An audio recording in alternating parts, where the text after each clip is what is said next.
जीए super 50 में एक बार फिर से आपका स्वागत है। जैसे कि सीरीज चल रही थी यूपी पैट सन 2022 की। आज जो डिस्कस करेंगे चैप्टर नंबर 4, सिलेबस का चैप्टर नंबर 4 जो है जन।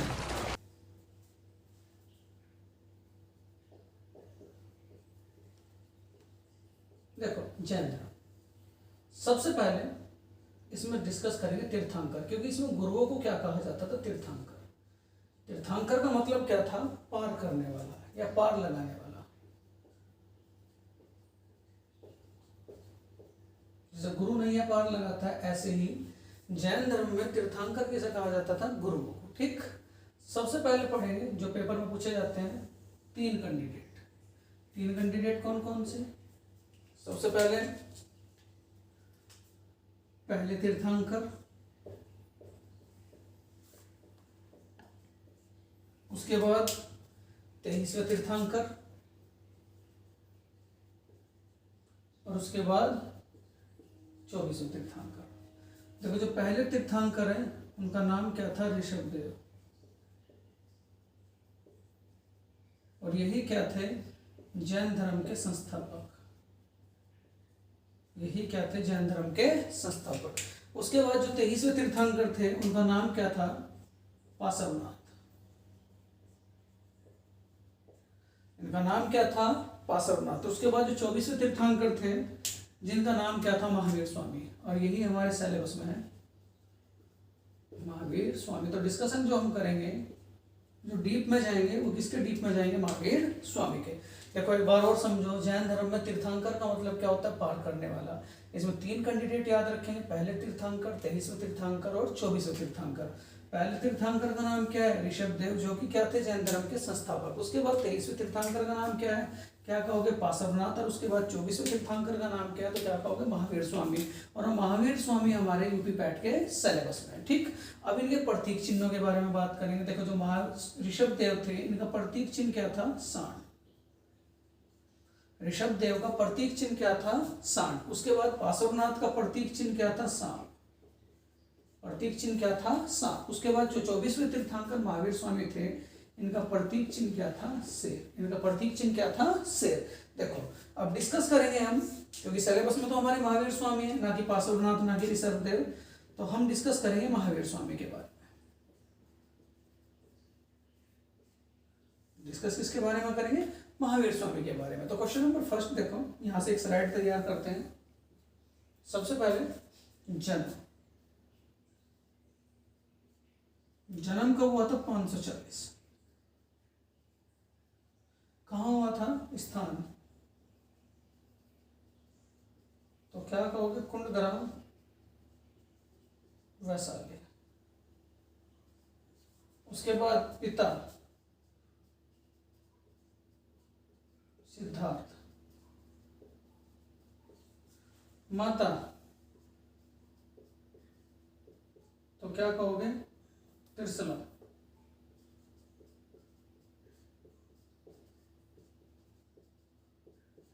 पत्नी तो क्या कहोगे? यशोदा। पत्नी यशोदा। उसके बाद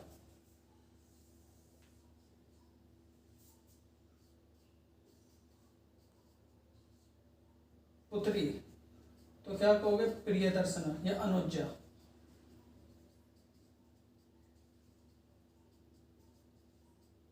प्रियदर्शना या अनुज्जा। उसके बाद दामाद तो क्या कहोगे? जामिल या जमाली। उसके बाद इनकी जो पत्नी थी, या आप कह सकते हैं प्रथम शिष्य से पहले तो क्या कहोगे? जामिल। देखो यहां तक एक बार दोबारा डिस्कस करते हैं। इनका जन्म कहाँ हुआ था? तो क्या कहोगे? 540 ईसा पूर्व। और स्थान का नाम क्या था? कुंडग्राम, वैशाली। उसके बाद इनके पिता का नाम क्या था? तो क्या कहोगे? सिद्धार्थ। इनकी माता का नाम क्या था? तो क्या कहोगे? त्रिशला। पत्नी का नाम क्या था? यशोदा। और उसके बाद पुत्री कौन थी इनकी? अनुज्जा। और अनुज्जा के बाद इनका दामाद कौन था? जामिल। और जामिल ही क्या था? इनका प्रथम शिष्य है। ठीक, उसके बाद इनका बड़ा भाई तो बड़ा भाई का नाम क्या है तो क्या कहोगे नंदीवर्धन। बड़ा भाई कौन था तो क्या कहोगे नंदीवर्धन। बड़ा भाई कौन था तो क्या कहोगे नंदीवर्धन। ठीक, देखो उसके बाद इंपॉर्टेंट फैक्ट ये है,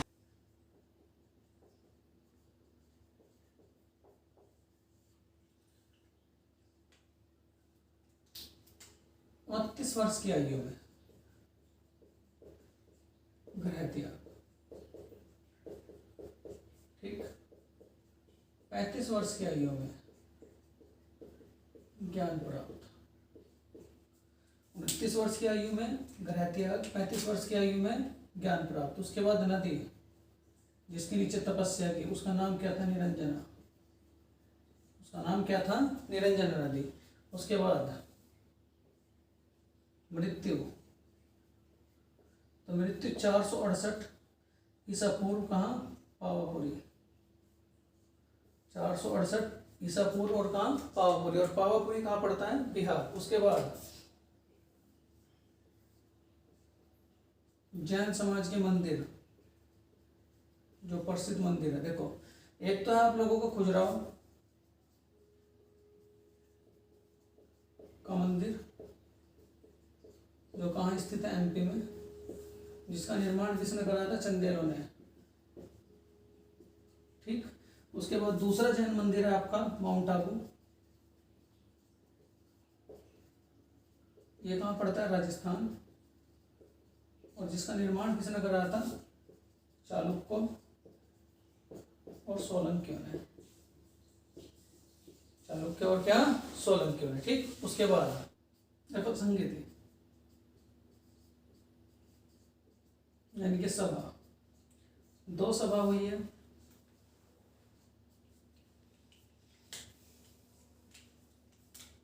पहली 300 ईसा पूर्व और अगली क्या कहोगे 6ठी शताब्दी। देखो पहली जो हुई है पाटलिपुत्र और दूसरी कहाँ हुई है वल्लभी। पहली के शासक स्थूलभद्र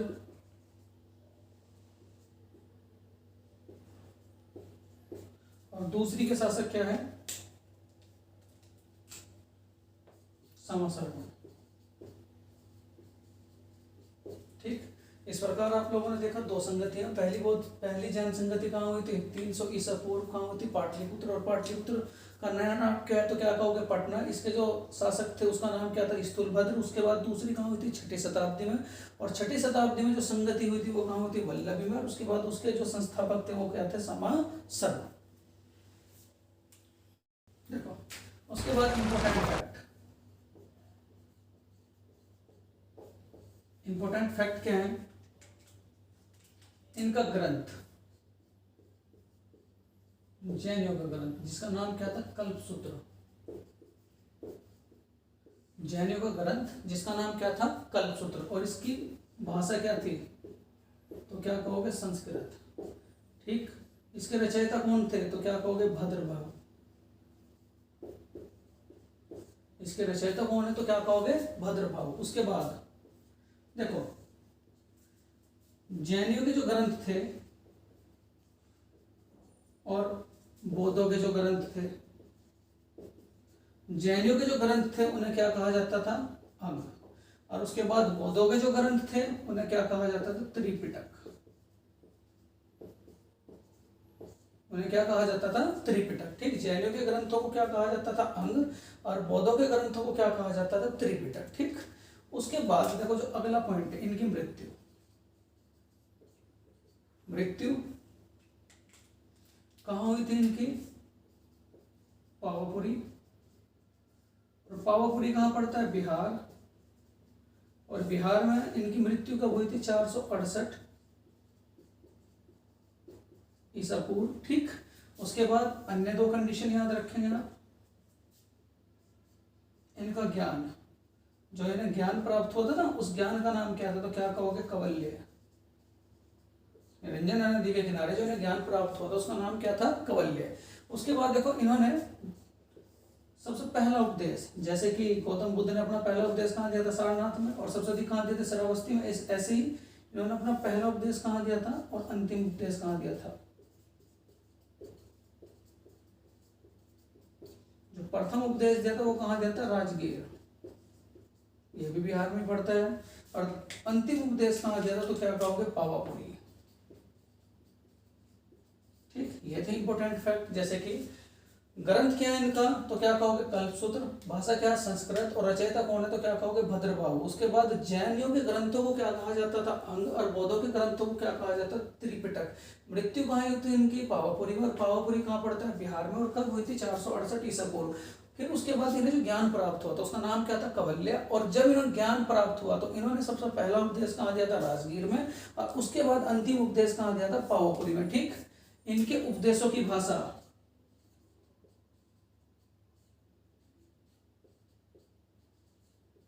तो क्या कहोगे? प्राकृत। ठीक, देखो महावीर स्वामी के दो अनुयायी थे। कौन कौन? एक तो था स्थूलभद्र और दूसरा क्या था?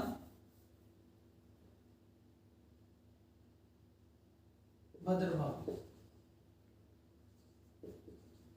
स्थूलभद्र और दूसरा क्या था? भद्रभाव। देखो स्थूलभद्र से जो ज्ञान अर्जित करते थे वो क्या कहलाते थे? श्वेतांबर,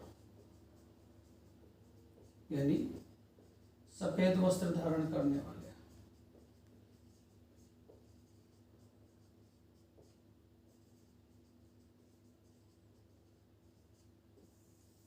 और उसके बाद जो भद्रभाव से शिक्षा ग्रहण करते थे वे क्या कहलाते थे? दिगंबर।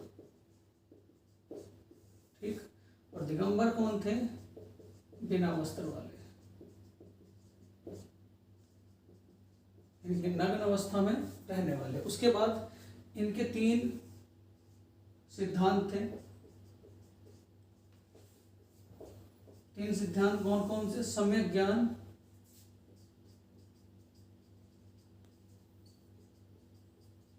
सम्यक आचरण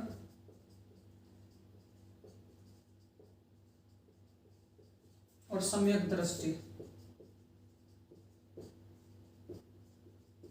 सम्यक ज्ञान, सम्यक आचरण और क्या कहोगे? सम्यक दृष्टि। ठीक, उसके बाद जैन धर्म मानने वाले राजा,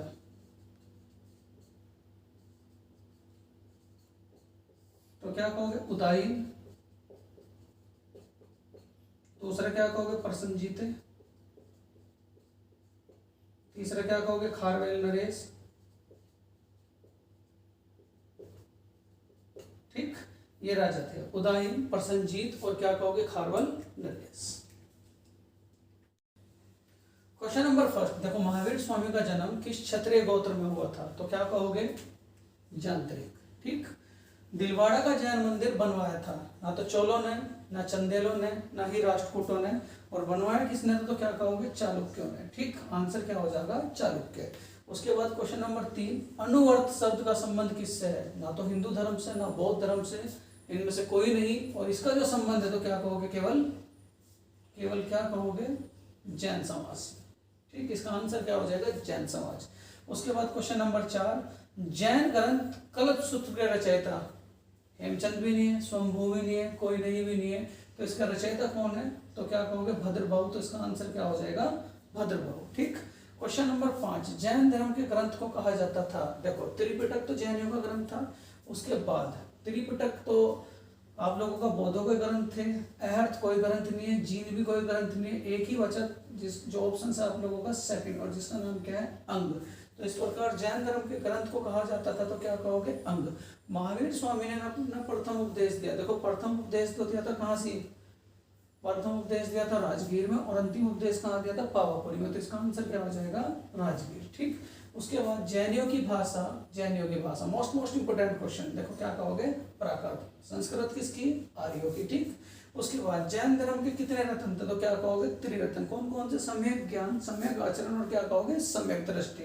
तो इसका आंसर क्या हो जाएगा? 3। ठीक, खजुराहो के मंदिर स्थित है, खजुराहो के मंदिर स्थित है, ये भी मोस्ट इंपोर्टेंट सवाल है।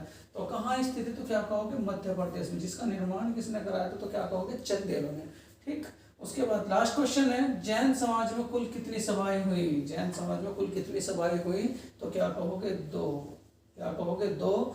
पहली हुई थी 300 ईसा पूर्व में, और जो आखिरी हुई थी यानी कि दूसरे नंबर की हुई थी वो कब हुई थी, 6 ईसा पूर्व में।